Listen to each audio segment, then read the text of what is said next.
Damn, The look at year those is pixels. 2005, and the World of Warcraft has taken over the gaming world. Everyone's playing it. Your friends, coworkers, boss, celebrities. It's all over the news, being created as either Oh my a god. revolutionary cultural phenomenon or as poison destroying the I minds remember and that innocence video. of the youth. This is such a funny video.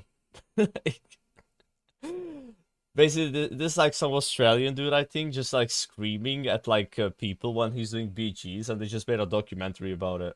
It was one of the classic. first widely used forms of social media, and it introduced people to the idea of a shared online virtual world filled with people to meet and challenges to overcome either alongside them or against them. The game at this love that point is shield. inhabited by millions of players, each in their own microcosm of communities, and firmly entrenched in the throes of addiction. And on October 28th, 2005, they learned for the first time And then that BlizzCon the world is 2005? about to get bigger with the announcement of its first expansion. How many of you have played World of Warcraft? It's Mike. In a very short time, we will be announcing details about the upcoming World of Warcraft expansion, the Burning Crusade. Damn, dude. Welcome to another episode of Why It Was, where we'll be covering exactly why the Burning Crusade was great. All right. I didn't think they had a But BlizzCon do you know what's 2005. also great?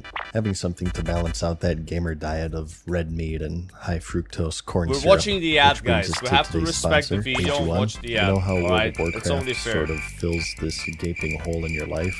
AG1 is a daily supplement that does the same thing, except with your nutrition. Next Gen is their latest version, and it has I've years of never tried research this. and 4 clinical trials behind it.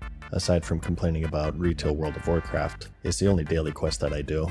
It's quite simple and fast to inject into your morning routine. A lot of I've been streamers using are it for a sponsored few by weeks now, AG1. and It's I've really noticed that my popular. digestion feels smoother, and I've also had more They're on energy. YouTube. And these minds don't mind themselves, okay? And if you're one of those weird people who leaves their basements, they also have these travel packs so you can take it on the go. It's got prebiotics, probiotics, superfoods, and functional mushrooms to keep your gut happy and your immune system strong.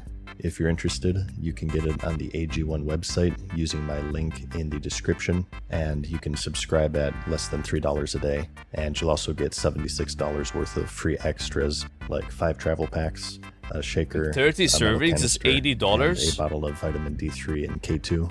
So check it out. The link is in the Not description, or you can also scan the QR code to get started. Anyways, to really understand Yo! the gravity, you have to put yourself into the My cat just pressed escape. No. I was like, why did it change size? It's like AV is like in the corner. She literally just pressed escape, chat. She's had enough of the ad. It's okay, the ad is over. We get to watch the video now. year.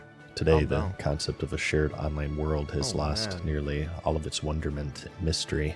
Just as how online games have evolved, so too has social media as a whole.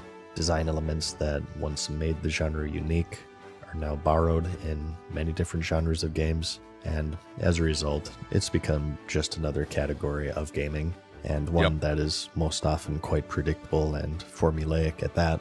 You choose a class, create a character, and burn through the leveling to reach the shiny What end game game. is this? And you do that for a while until you get bored and wait Oh, for it's the Monster next Hunter. expansion.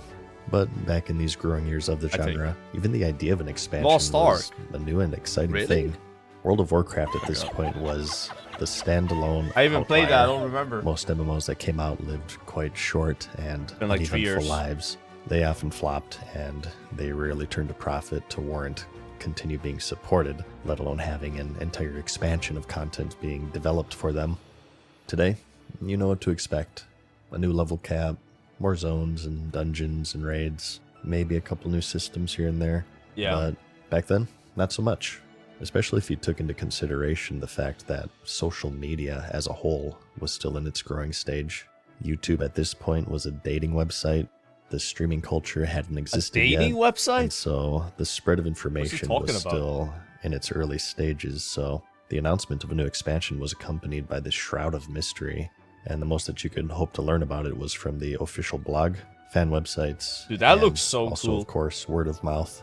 But as time passed and the player base were enjoying what would eventually be the final stages of what is known today as Vanilla World of Warcraft, some of the more major features of the expansion would begin to become clear. And importantly, the announcement was made at the very first BlizzCon in 2005. Today, Blizzard has become quite synonymous with controversy, and most discussion surrounding them is often laced with disappointment and pessimism, and it's for an understandable reason. Yeah. The developer in recent years has been marked with controversy after controversy. Warcraft 3 whether it be Reforged wasn't that lawsuits good, or right? just simply poor quality releases. But if you were to go back in time to 2005 and tell Blizzard shit. fans of all of this, they simply wouldn't believe you, because the developer at this point was one of the most beloved in the industry. They had a great reputation.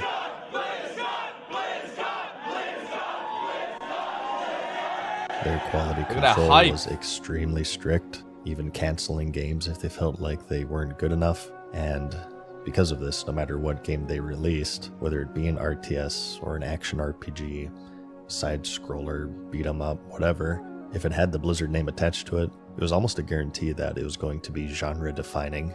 They simply didn't miss, and as a result of that, the confidence of their fanbase was extremely high. It almost transcended a video game developer, and this was evidenced really well by BlizzCon. That staff looks so To cool. their It's fans, just like it was Mirage more and than just Salt. video game franchises. It was this celebration of the communities that grew around them, and because of this, Blizzard became one of the very first developers to host a convention dedicated to their games specifically. And Yeah, I bet it was not only many people appropriate did that back one of then. their biggest announcements ever took place at their very first convention in 2005. People from across the world who met each other virtually now met face to face, and unbeknownst to them at the time, they paid witness to their defining title getting its How much sequel. were the tickets, you guys think, on the first BlizzCon? Because they're really expensive nowadays. They're like... They can go up to like $900. Like, there's like tiers.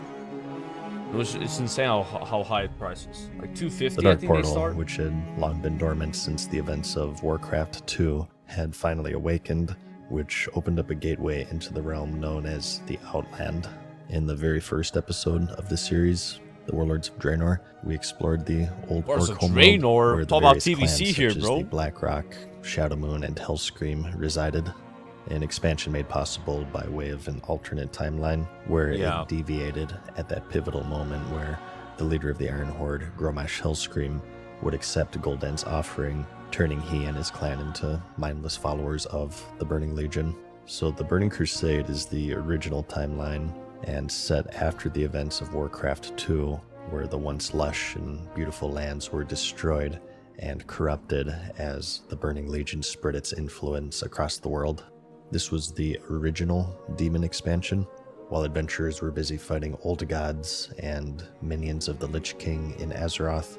Sargeras' Burning Legion was preparing for an invasion from the Outland and through Was the solid Dark Portal. gameplay, I think. The world itself consisted of 7 zones, with enough quests to support 10 new levels of character progression, including new spells and more talent points to spend on brand new talents.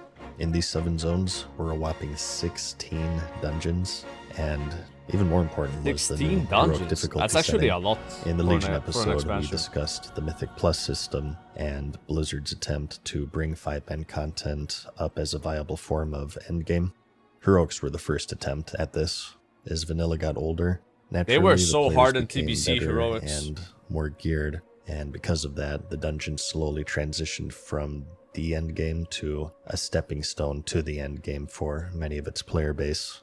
So Blizzard at this point in time saw that as a shortcoming, and they wanted dungeons to remain a real challenge, so they released this heroic difficulty mode, which was essentially a And you had to scaled-up unlock version of the heroic, you had to dungeon get like where the revered enemies and with bosses the had more faction. health and So it they takes a dealt more long damage. time to do that. Since we mentioned rating, another big change that wasn't advertised on the box but was still equally huge was the reduction in size. Rating in MMOs when vanilla first released didn't really have any set standards on player size. With instanced raid themselves being a rarity, it usually just boiled down to how many people could gather in one area before the servers crashed. So the idea of a maximum number of players was relatively unexplored. Eventually, that number What game became is that? 40. Is that and EverQuest? their difficulty was, of course, designed around that, with a couple that were also limited I know there to was like 20. 80-man In the raids end, they felt in that game, the best right? number was somewhere in between, and they would substantially reduce it to 25 for most of them, and then 10 for the smaller raids. There were many reasons for this, but two of the big ones were to lighten the load on both the guild leaders and the developers. Coordinating 40 people to all be online at the same time is a pain that only vanilla guild and raid leaders understand. It's this special, maddening mix of finding replacements for absences, replacing members who quit, dealing out loot, And it still happens with 25 people. It's not like dealing with all these guild problems drama, are gone. loot disputes, raiding consumables. They're still there. It was certainly a second job by itself, and Blizzard threw them a bone by reducing the raid size to 25. But perhaps their primary reason was to lighten the load on their designers, as raids designed for 40 people introduced a number of challenges in their environment. The rooms had to be massive to hold 40 people and a boss, and the lay of the land generally had to be more horizontal than vertical. And this issue is shown quite perfectly with the vanilla version of the Crusade raid. As you may know, this would eventually become one of the release raids for the Burning Crusade, but it was intended to be in the game as early as vanilla. But the issue, as described by former developer John Statz in his book, The Warcraft Diary, the developers had many issues in designing it, as they were just unable to create a vertical tower-like structure that could hold 40 people Yeah, it and would a raid not work. boss. Even given that, the map file itself in this failed version was extremely large and took hours to even load, and they were only able to get a final playable version in the expansion when they reduced its scale all the way down from 40 players to 10. But even outside of Karazhan, it would make the raids much easier to design since they were almost halving the conventional big endgame raid size. Another one of the expansion selling points would be its two new races, the Blood Elves for the Horde and the Draenei for the Alliance. The latter are an Eridar race who fled from the Burning Legion's corruption. The starter Aesthetically, zones they're are so tall, good for these blue-skinned, compared and to the hoofed other beings ones, you know. with glowing eyes and also tails, and are devout followers of the light, led by their leader, Prophet Velen. After crash landing on Azeroth in their ship, the Exodar, they joined the Alliance to fight evil, and are known for their wisdom and resilience. As for the Blood Elves, they already had established a presence in vanilla. Many people don't remember them because they shared the same models EPL, as the Night Elves, right but next to they were Goldlands. just lighter in skin tone and hair color. They saw their official release in the expansion. And you can go from however, EPL to along with the Goldlands, I think, in makeover where they TBC. actually got their own far as I unique know. models and animations. Maybe Otherwise, they Maybe were that's in introduced as a once proud people that were decimated by the Scourge. They hailed from their homeland, Kothalas, and they had turned to fell magic to sate their arcane addiction after the Sunwell's destruction, which caused their eyes to glow green. Led by their leader, Prince Kael'thas Sunstrider, they seek redemption and power, and they aligned themselves with the Horde for survival. Perhaps most importantly with these two races was that they allowed for the first time access to a unique class for both factions, the Paladin for the Horde and the Shaman for the Alliance. One of Vanilla's defining traits was that these two classes were locked to both of these factions, which created some interesting uniqueness and separation between the Horde and the Alliance, but also difficulties in balance since they were so wildly different. I mean, imagine and if brought they different didn't do strengths this. and weaknesses. Bloodlust would only So be for perhaps the similar Horde. to the raid size reduction. That would be unfair. This could have been another case of the developers making their lives easier. Yeah, in raid they design had by to. having a more equal playing field.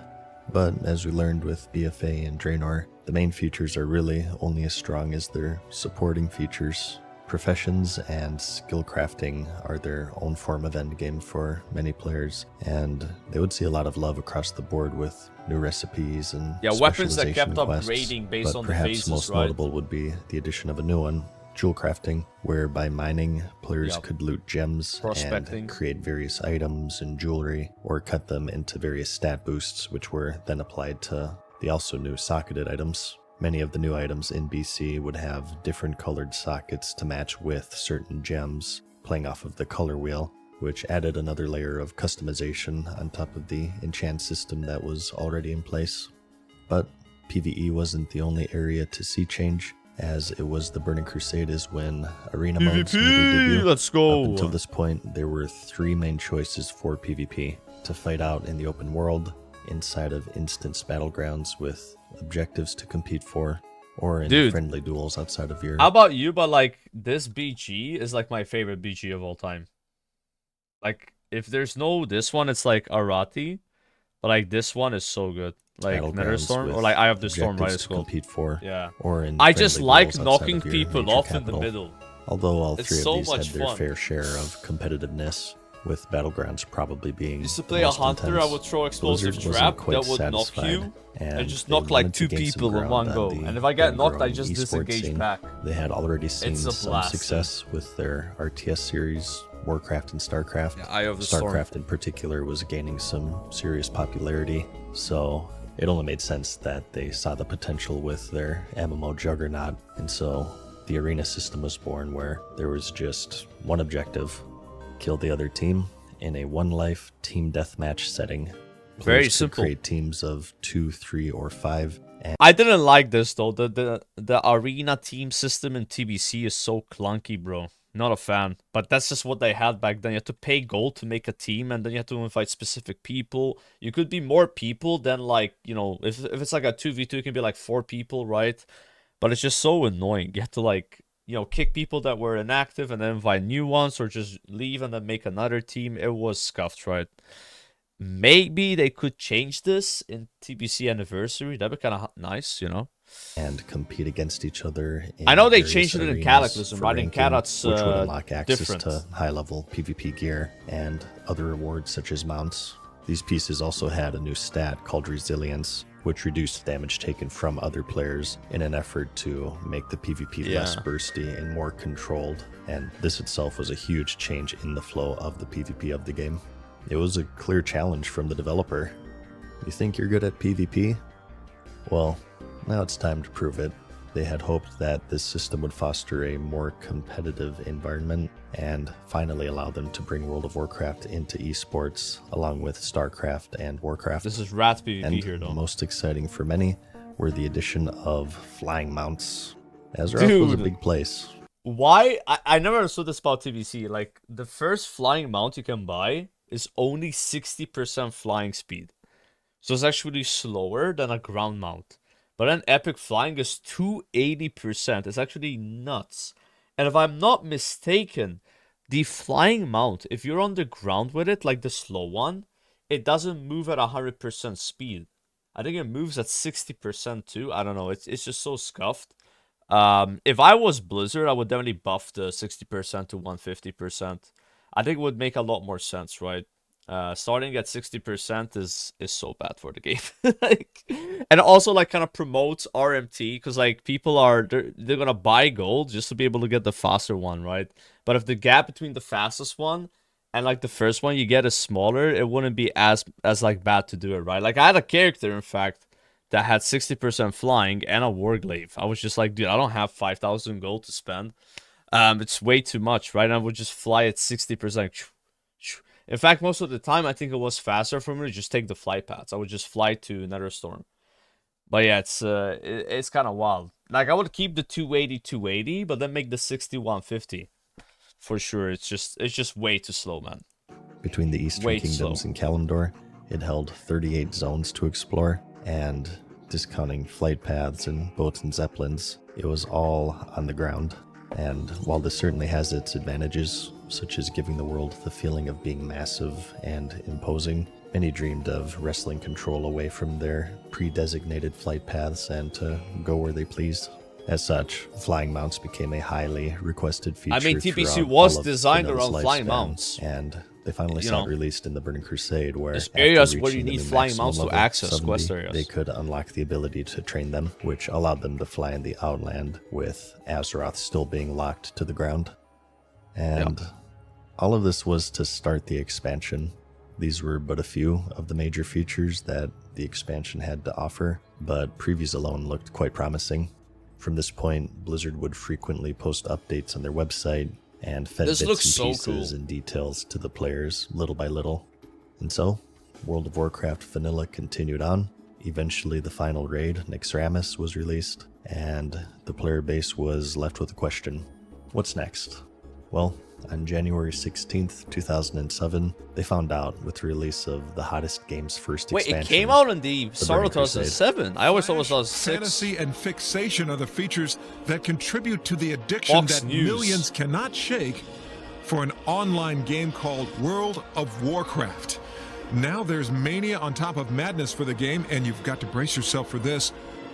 There's a new version that's about to erupt on the scene. When it comes out, man, I'm just gonna non-stop. Easy there, big guy. I'm sorry for my girlfriend, because, you know, I'm just gonna keep playing. Understandable, because games... Speaking from experience here, this was one of the most exciting times in the game's history.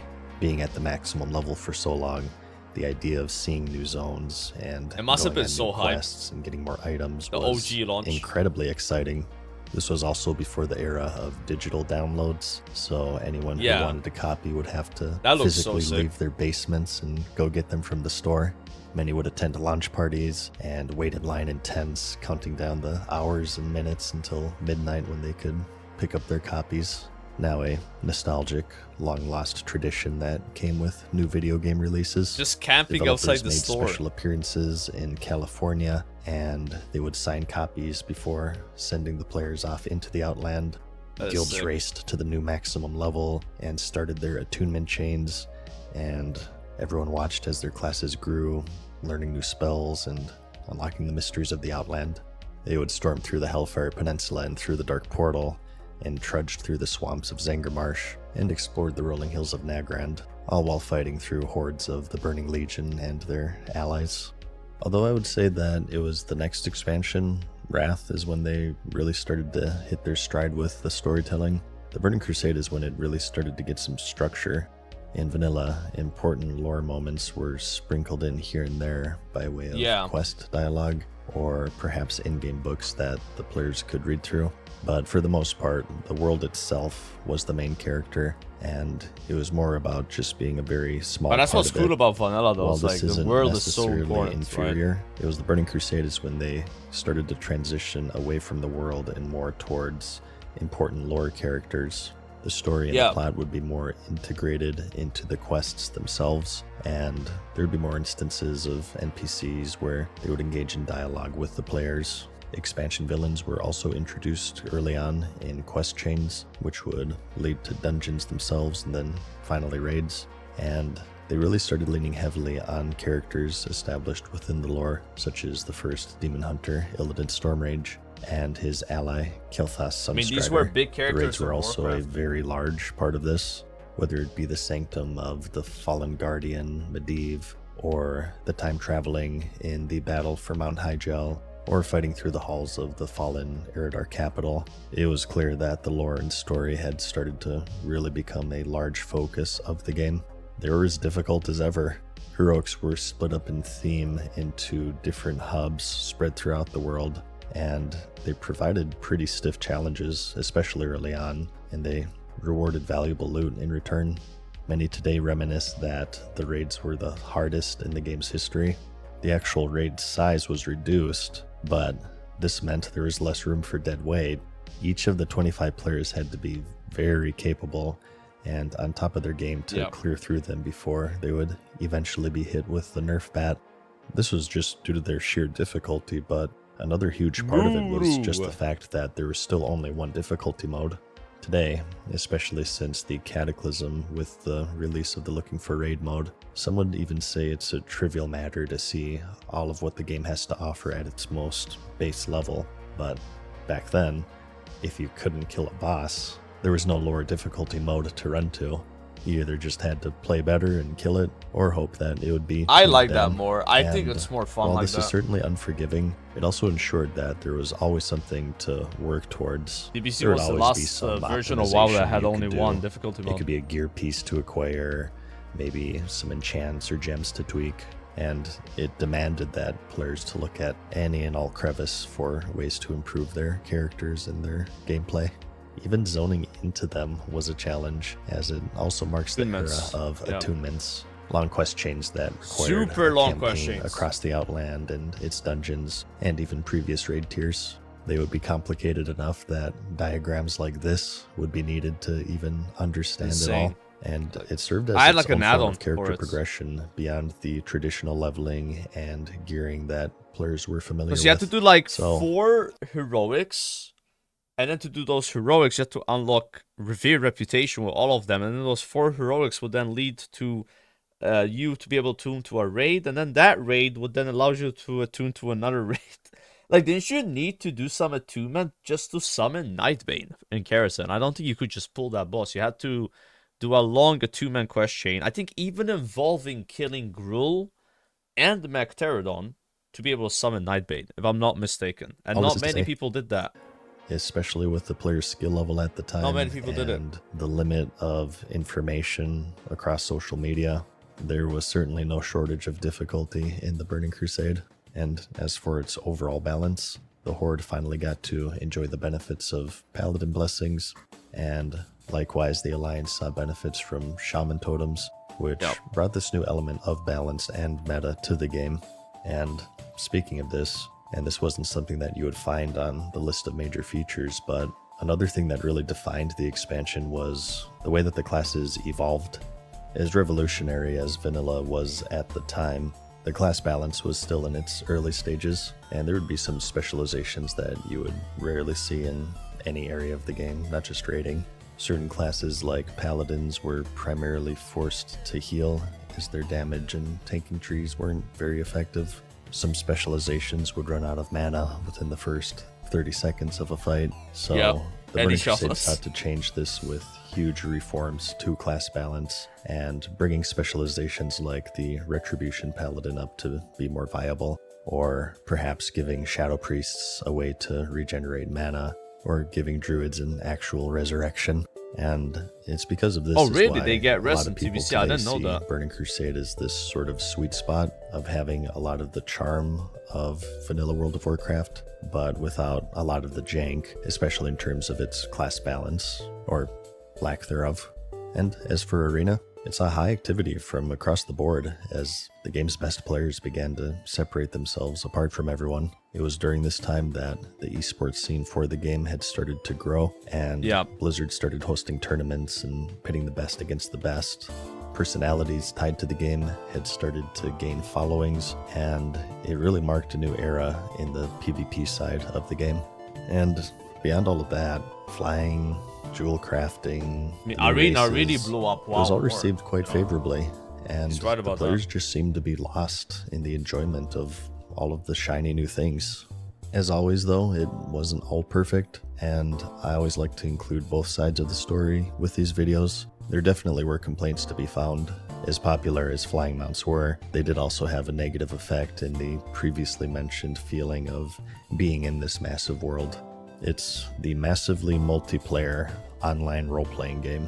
It's literally in the name. The feeling of this massiveness and enormity is a core pillar of the genre, and as inconvenient as it was to trudge around on the ground, having your wings clipped and being forced to navigate it in this way really did a lot to give the players the feeling of this enormity Yeah. and danger within the world. Combining the flying and the expansion's relatively small landmass in comparison to Azeroth, the world did have quite a small feeling to it. was Especially still once big, players though. The started zones in unlocking the TBC are fastest not speed. like that small. You could really go from one corner of the world to another in minutes, which was something that wasn't possible in vanilla, Yeah, I guess. barring the pre-designated travel options like boats or zeppelins. Another negative for some would be that with the Paladin and Shaman now being shared, although the game was much more balanced and the fights were more easily designed, many argued that it also lost a lot of its unique charm. These two classes being restricted was just another thing that set the factions apart from one another.